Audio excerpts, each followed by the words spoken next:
Hello everybody, hope you're doing marvelously well. We're big, we're bad, and we're back for another Fact Friday.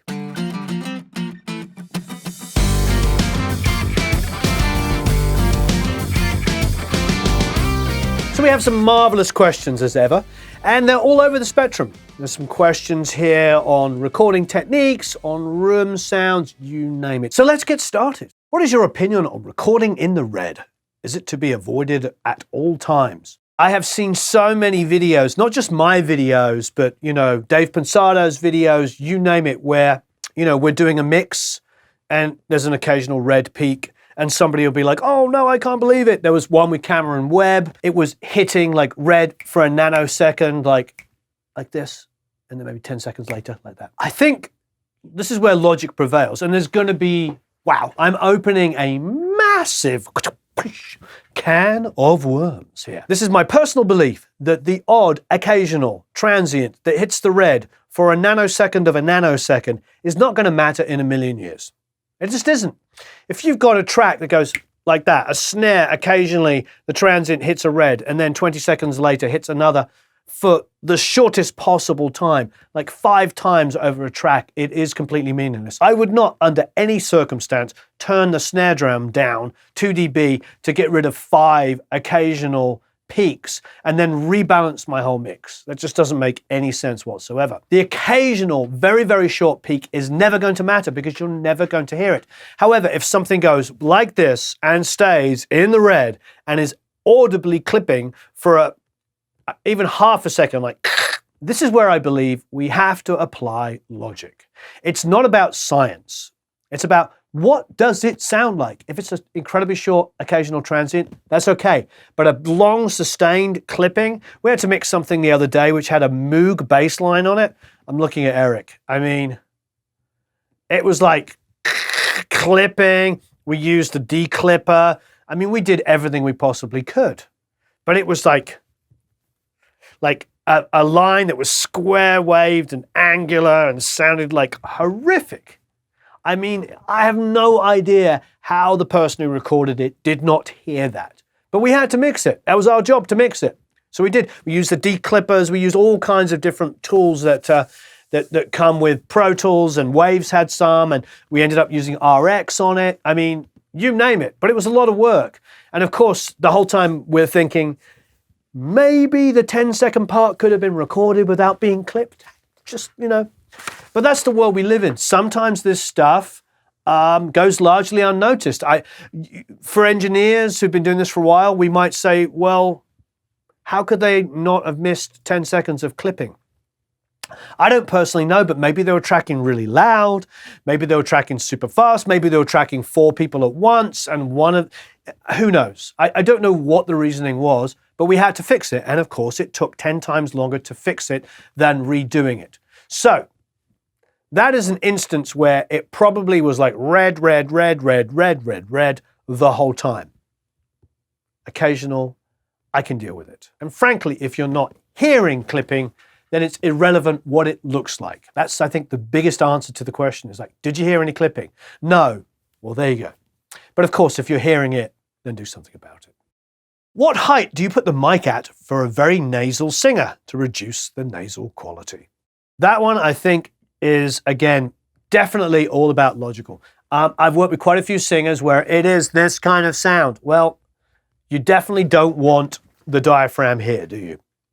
You want it as low down as possible. Now, I do know people that have double mic'd. Jack would do this quite often. He'd have a U67 on Steven. So Steven Tyler, he'd have it there, and then he'd have a shotgun mic coming down above, and he would get it pointed down above, and then he would move it around, and then he would blend the two together. And that was his vocal sound he was doing on Toys and Rocks, especially on Rocks, because we talked about it when we were making a record together with Aerosmith. We talked about that vocal sound, and we did experiment with it. So you could try things like that. Me personally, I'm not big on the double miking. I like to go with one vocal. I don't like all the potential phase issues. I want my vocal to be big, fat, everything printed as wide as possible, and I can manipulate it afterwards. I find any kind of double miking on a vocal causes polarity issues. So with a single mic, I would go lower down and I would just keep it away from the nasal area, even if sometimes it means like maybe pointing the diaphragm down a little bit, just a slight angle. That's really all you can do, or all you should do. Next, of course, it really comes down to the mixing. You're going to get that sound 4, 450, 6, 650. Those areas, especially typically 650 can have a lot of build up on that. The singers I've worked with have a lot of a nasal quality. It's 650 is like, boom, go in there. Now, of course, using dynamic EQs could be really, really helpful. Multiband compressor can be really helpful. Using plugins like Gullfoss could be really, really helpful. There's so many good plugins out there that can control the area, and you can pick an area of low mids and then tell it to focus on that. With the Gullfoss, it does that specifically. So sometimes you do the best you possibly can. The other thing is mic choice. If you've got 1, 2, 3, 4, 5 mics, experiment. Some microphones are going to exaggerate. I worked with Jamie Hartman, who's an amazing songwriter. I worked on his solo record, and he wrote Only Human for Rag and Bone Man. He said to me, literally, I sound crap on expensive microphones. And I was like, oh, I was all kind of cocky, like, oh no, you don't understand. My U47 is an amazing microphone, blah, blah, blah, blah, blah. And I put it on him, and it sounded like a piece of, it was horrible. He said to me, 414s. Doesn't matter which model. Doesn't matter if it's a vintage or a new one. He goes, I sound amazing on a 414. But then I thought to myself, they're different microphones, but they're not, yes, they are different. And yes, they're quite different in frequency response, blah, blah, blah, blah. But they usually give me similar-ish results. If I've only got a 414 on a Singer, I can get a good result out of it. If I've got a 47, I can get an amazing result. So I couldn't really understand how it could be so different. Boy, was I wrong. I put it on him. It was like night and day. He sounded like $1 million on a 414. And I'm not talking subtle. I'm talking huge difference. So even though some microphones can sound similar-ish, I'm not talking the same, but similar-ish, with an individual singer, they can massively vary. So the next solution to your problem would be maybe to try other microphones. And don't rule out dynamics. Don't rule out dynamics, because if you put a 57 or a 58, which has a massive presence lift of like 3, 4, 5K, it's also the same as kind of cutting some of those low mids, because it's got a lift area. So I would say that one of the first things I would do on a really nasally singer who doesn't respond to your condenser is give them a 57 or a 58, and that might actually solve the problem. Any general tips for improving signal-to-noise ratio? I seem to be getting noticeable hums or fluttering static from my mics when I turn up the monitor volume slightly over halfway, and compressing only pushes it closer to the foreground. I'd have to know a little bit of other things that could be happening. Now, if you've got an external mic pre, is that adding noise? Is it a power issue? Do you have bad cables or really cheap cables? Now, if you're running a shorter length mic cable, like 6 foot or something like that, even a not very good quality one shouldn't be too much of a problem. However, longer cables and low quality cables can pick up all kinds of interference, radio frequencies, just like all kinds of horrible buzzes and clicks, bad lighting. I mean, we have lights over here lighting me while I'm speaking. We did a video a couple of years ago where I had so many lights around, the single coil pickups on my guitar were buzzing. I mean, there's all kinds of issues that you could be having. You'd have to troubleshoot. A decent quality mic cable would be one thing to look for. Grounding issues of your mic pre or your I/O. If it's not grounded properly, you can get ground hum. There's several things it could be. I would go into like our forum, for instance, just a Facebook page. Just go to Produce Like a Pro Students page, for instance, and just post in there and talk about your gear, and people will get in there and help you. There's lots of places you can ask and lots of people you can ask, but we will need to know a little bit about the equipment setup to sort of troubleshoot it and think where it could be coming from. But once again, there's lots of possible reasons. Low quality cables, improper grounding. Sometimes it could be the mic, but without knowing all of the gear and everything, I don't know if I or anybody else could specifically answer that. But definitely get into troubleshooting, get into solutions, start asking our community here and see if somebody can help you. These are truly marvelous questions. Do you play an instrument? I wonder now, because producers are now becoming songwriters. Songwriters are now becoming producers. It's sort of a natural kind of state now where somebody comes to you to produce the track and they're looking not only for you to record it, they're looking for you to help write the song. This is really, really normal now.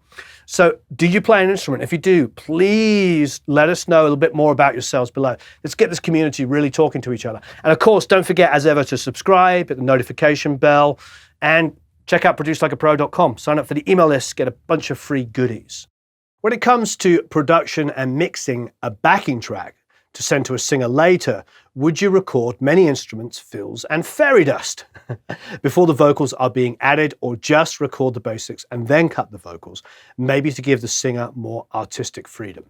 That's a really interesting question, because when I produce, and this isn't something that everybody does, but when I produce tracks, I like to get one instrument, like the piano that's driving it, or an acoustic guitar, something that's driving the song, and work from that and cut vocals to that and then cut around the vocals. So if I was in your situation and you had a piano part, guitar part, or some kind of programming element that was driving the song, I would send that to the singer at the earliest possible time. Because you get it to them, they will sing on it, and then you can do additional instrumentation and programming and everything around it that works with the vocal.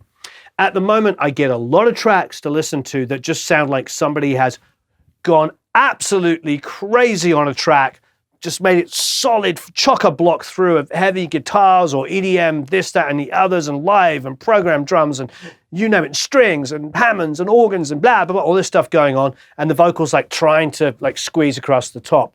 A great song comes from an instrument and a voice, or even an a cappella. Maybe you take an a cappella and build around it, but definitely leave room for the vocal, and if you can, get a scratch vocal as early as you can so you can really make that production work with the vocal.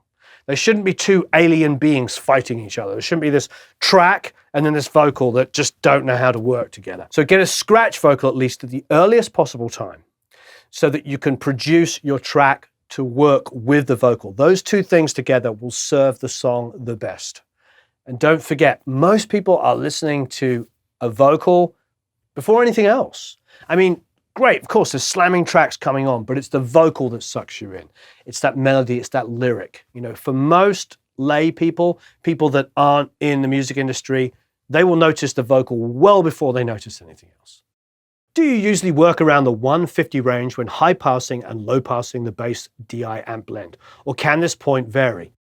Yes, it's around about 150 to 200. I think it's really dependent on the bass guitar. A lot of bass guitars, like when I worked with the PVT40, which is a wonderful bass to track, I tended to find I was going a little higher and I was letting a little bit more of the low end come from the DI. But again, you know, that bass and a jazz bass are slightly different.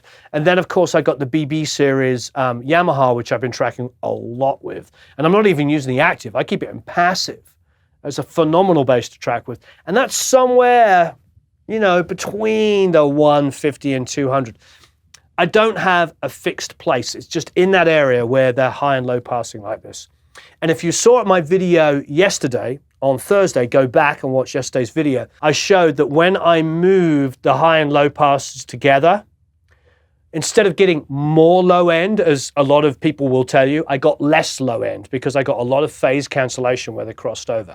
So it's all about just getting those slopes beautifully soft and just finding that area where they complement each other and the low end is blooming, is blossoming, is sounding huge. So it's somewhere around about the 150 to 200 area. Do you have a favorite key or keys to record and produce a song in? No. I think if I am writing, invariably being a guitar player, I probably write a higher proportion, but not entirely, but a higher proportion of songs in E and A and G. You know, guitar players, like throw me a guitar. I'm a guitar player, so I'm going to pick up a guitar and go.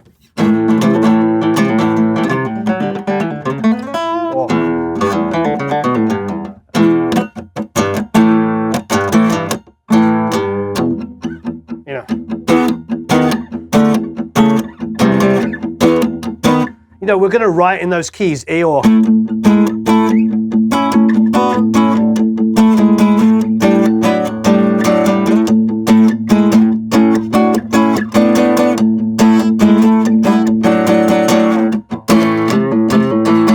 right, I just made up some riffs on the spot in E and A. Every guitar player is going to be doing that. I mean, it's just an easy key to write in with open strings. You can have some fun with it like I just did there. However, when I'm writing with an artist, it's got nothing to do with that at all. When I'm writing with an artist, it's what is the key that suits that artist's range?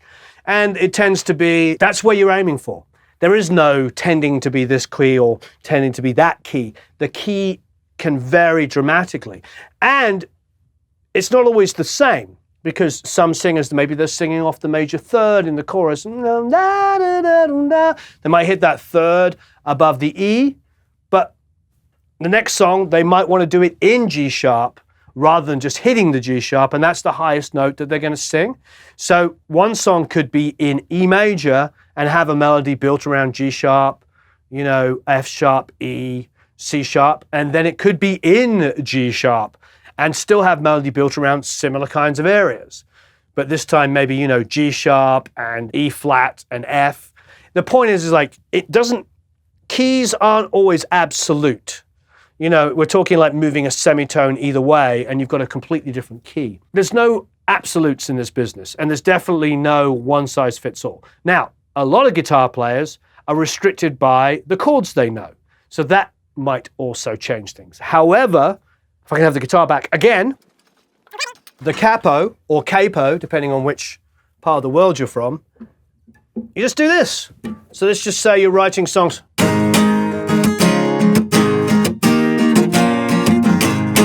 You know, before you know it, you're...